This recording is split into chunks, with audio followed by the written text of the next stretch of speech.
Odysseus had lost track of how many years he'd been marooned on Ogygia. Time on this island moved strangely, stretching and shrinking like the tides that seemed to ignore the call of the moon. And in all that time, he had come to know her, a name that was both curse and comfort in his mind: Calypso. She, the radiant nymph, self-declared savior and his captor. Every day, she tried something different. Calypso never settled for the same old routine. She approached every new morning as if it were the first day he'd washed up on her shores, his ship broken and his strength nearly spent. He had no choice but to see her as she saw herself, his constant, his relentless, his determined pursuer who danced and laughed in the face of his resistance. Some days she was kind, bringing him food and drink with a cheerful smile and soft words of sympathy. "All you do is brood, Odie. Why carry that weight around?" She'd chide him, handing him ambrosia and wine in crystal goblets, her every move filled with light and warmth. Other days, she was playful, bringing him flowers she'd woven into crowns, laughing as she pushed it onto his head. "Come now, wear it for me. A king should have a crown, shouldn't he?" And when he'd shake his head, she'd toss her hair and pout before pulling it off, tossing it over her shoulder, and giving him an amused roll of her eyes. But nothing worked. Not the feast she laid before him, not the whispers in his ear promising peace and immortality, nor even her most open-hearted efforts to show him the life he could have with her. Nothing swayed him from the vision of his wife Penelope and his son Telemachus. So, he sat on the edge of the shore day after day, staring out at the unchanging horizon. It was on one of these days, as he sat by the water, that he felt her presence approaching, like a warm summer breeze. He braced himself, sensing she had something new in mind. Over the years, he'd come to recognize the signs: a brightness in her eyes, a lilt in her voice, an almost playful energy that spelled trouble for his resolve. This time, her enthusiasm radiated from her with almost tangible force. "Odyssey," she called, drawing out the name in a sing-song voice that made him both tense and sigh at once. He didn't turn. He simply stared at the waves, his hands clasped in front of him, feigning ignorance. But she wasn't about to be ignored. She stepped closer, her shadow falling over him as she sat beside him on the rock he'd claimed as his own. Her elbow rested on his shoulder as she leaned in close, letting her hair brush against his face.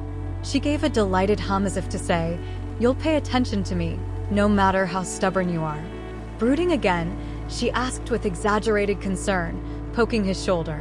"Look at you, Odie, such a handsome hero, sitting here sulking as if all the world were ending. Doesn't it get dreadfully boring?" He ignored her comment, instead turning his head slightly, his gaze meeting hers for the briefest moment before he turned back. "I am not bored, only waiting." "For what?" "For that horizon to finally change and show you some miraculous way off the island." She laughed, a soft, lilting sound. "It's not going to happen, you know. It'll look just like this tomorrow, and the day after that." She let out a dramatic sigh. "Can't you see how dull that sounds?" The years had taught him that indulging her only made her more determined. Still, he couldn't help himself. "And you, Calypso? Aren't you bored of this game yet?" "Bored?" She placed her hand over her heart, her voice feigning shock. "Why, how could I ever be bored with you here, darling Odysseus?" She tilted her head, her gaze dancing over his face, lingering on the faint lines of worry and exhaustion. "You intrigue me. You're like a puzzle I've yet to solve." He huffed, glancing at her out of the corner of his eye.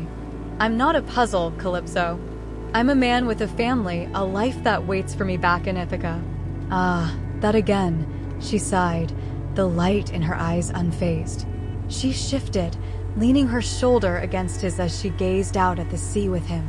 "Those old, tired excuses. Haven't we been through this enough times? You're here. You're mine, whether you admit it or not. So, why fight it?" He glanced at her, the usual tug of her beauty softened by the constant presence of her attempts to keep him here.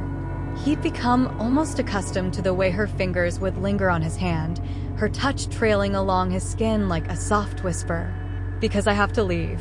Because there are people waiting for me. You know this." She laughed again, a warm sound that danced in the air around them.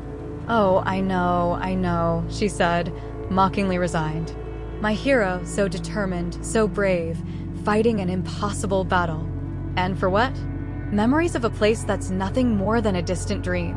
When he didn't answer, she leaned closer, her voice dropping to a whisper that sent a shiver down his spine. "But isn't it tiring, Odysseus?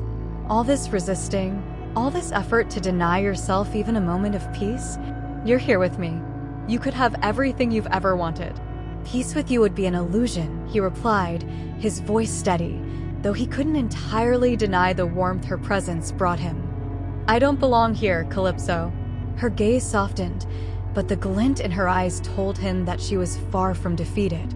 "Perhaps," she murmured, a mischievous smile playing on her lips. "But what if I offered you something different? Something you've never seen?" His curiosity sparked despite himself. "Different?" She nodded, excitement lighting up her face as she leaned back, hands dancing in the air as if imagining something grand and new. "Oh yes, you've been so steadfast, clinging to memories, imagining some far-off home."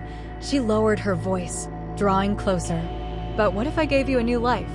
A life so real that you'd question if you ever even wanted to leave?"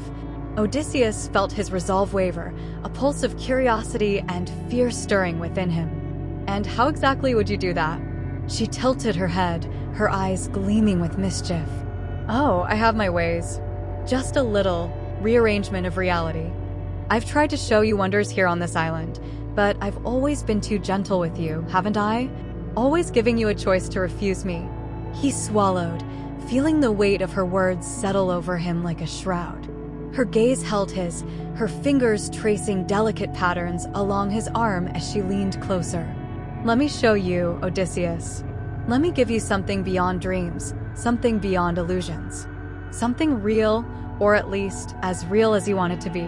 He could feel himself wavering, the intensity in her gaze like a magnetic pull drawing him closer. Her presence, her warmth, everything about her felt like a balm to the emptiness that had settled in his heart after years of fighting. For one dizzying moment, he considered it, just letting go, letting her offer him this strange new life. But then he saw it again, a vision of Penelope, Telemachus, waiting for him on a distant shore, and something inside him steeled. "No, Calypso," he said, forcing himself to pull away. "I won't stay." Her smile didn't falter. Instead, it grew, her eyes dancing with a new kind of excitement. "Oh, Odysseus," she murmured, her voice a soft purr. "As if you have a choice." Before he could protest, she raised her hand and snapped her fingers.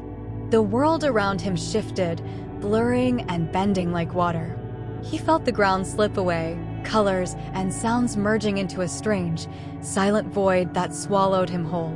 He blinked, struggling to hold on to something, anything, as the world reformed around him. When his vision cleared, he found himself standing in a familiar place, the stones beneath his feet worn and comforting, the walls around him bathed in the warm, golden light of a setting sun. He was home. Ithaca. His chest tightened as he looked around, recognizing every street, every corner. "Ithaca?" he whispered, barely daring to believe it. What am I doing here?" But something felt off. The streets were empty, the silence unsettling. He looked around, feeling a strange, disorienting mix of relief and confusion as he tried to make sense of it. And as he stood there, the faint echo of Calypso's laughter drifted through the air, sending a chill down his spine.